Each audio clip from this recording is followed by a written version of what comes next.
All right, let's talk about giving presentations. Today, we are going to build a playbook that will help you absolutely nail it.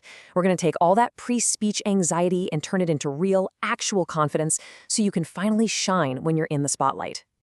So, does this question hit a little too close to home? Yeah? If so, you are definitely not alone. Public speaking is a huge fear for so many people. But here's the thing, it really doesn't have to be. Getting great at presentations isn't about somehow magically getting rid of the nerves. It's about totally changing how you think about the whole process. You know, the most important part of any great presentation, it happens way before you ever open up PowerPoint or Google Slides. It's all about your story. This is the foundation, the bedrock that everything else is going to be built on. So, the whole journey to a killer presentation, it really starts in your head. First off, you have to know your topic backwards and forwards. That's where true confidence comes from. But just as important, you have to know your audience. I mean, who are they? Are they experts or are they total beginners? Figuring that out lets you tailor your message so it actually lands and sticks with them. But you want to know the real secret ingredient? It's passion. Seriously, genuine excitement is completely contagious. Think about it. If you're not even interested in your own topic, why on earth should they be? When you bring that real energy, that fascination, it literally transfers to everyone in the room, and that is what makes a presentation unforgettable. Okay, let's move on to the blueprint, your slides. So many presentations are just sunk by terrible design. You got to remember, the whole point of your slides is to support your message, not to be your message. Let's start with something that seems small, but is actually huge: fonts. Just look at the difference here. Those serif fonts, the ones with the little tails or feet on the letters, they're fine for a book. But up on a screen, those little tails make things harder to read. You always want to go with a clean sans serif font like Arial or Calibri. It's such a simple change, but trust me, it makes a world of difference, especially for the poor folks in the back of the room. This quote just nails it, doesn't it? It gets right to the heart of the biggest sin in all of presentations. We've all sat through it, the dreaded wall of text. The presenter just turns their back to you and reads. It's not just boring, it's actively working against you and your audience. It's just tragic. So here's the science behind it. Research shows that once you put more than about 6 lines of text on a slide, you've lost people. Our brains literally cannot read a dense slide and listen to a person talk at the same time. It's called cognitive overload. And when you force your audience to choose between reading your slide and listening to you, they're going to read the slide, and you just become background noise.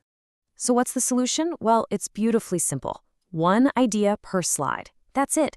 That's the rule. Just a single powerful message.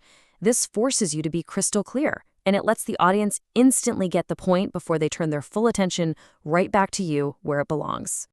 Okay, to really feel why this is so important, let's do a super quick experiment about visual design. Ready? All right, time's up. It's pretty hard, right? Your brain has to go into full-on search mode, scanning every single number one by one. It's slow. It takes a ton of effort. And guess what? This is exactly how your audience feels when they're staring at a crowded slide packed with text or data. But what about now? Bam! It's instantaneous. You don't even have to think about it. The answer just pops right out at you. That is the incredible power of good visual design. You're doing the hard work for your audience, guiding their eyes exactly where you want them to go. So, the magic behind that little trick is something called pre-attentive attributes. It sounds fancy, but it's simple. These are just visual cues, like color or size, that our brain processes automatically in less than a quarter of a second before we're even consciously paying attention. Using these is like finding a visual shortcut straight to your audience's brain. But a little word of caution here.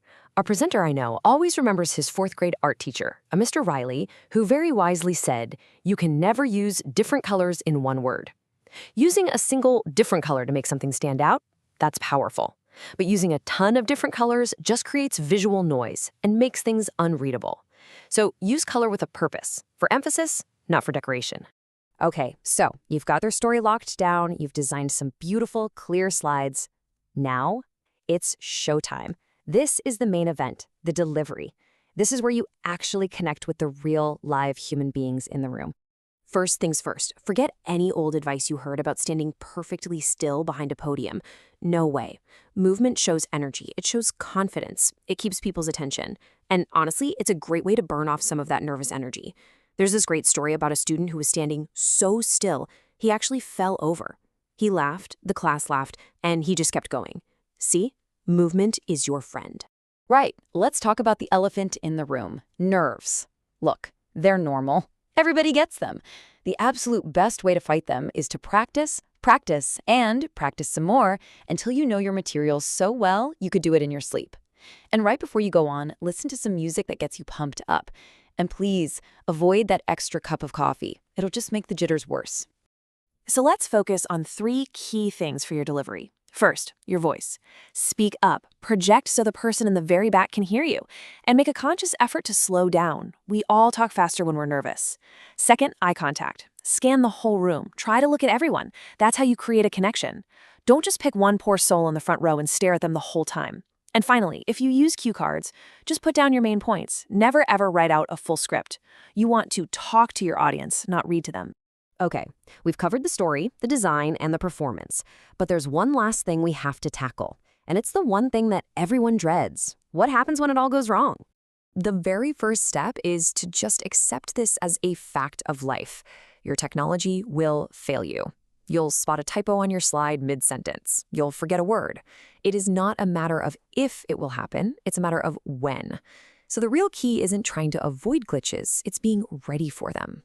And let me tell you a true story. A presenter gets to his big talk. He plugs in his laptop, and just moments before he's supposed to walk on stage, his computer screen says, installing 97 critical updates. Do not turn off your computer. He had to sprint to find a totally different machine. I'm telling you, this stuff happens to everyone, even the pros. So what's the antidote? It's really simple. Preparation and a backup plan. Rehearse so much that you could basically give the presentation without any slides if you absolutely had to. And always, always have a backup.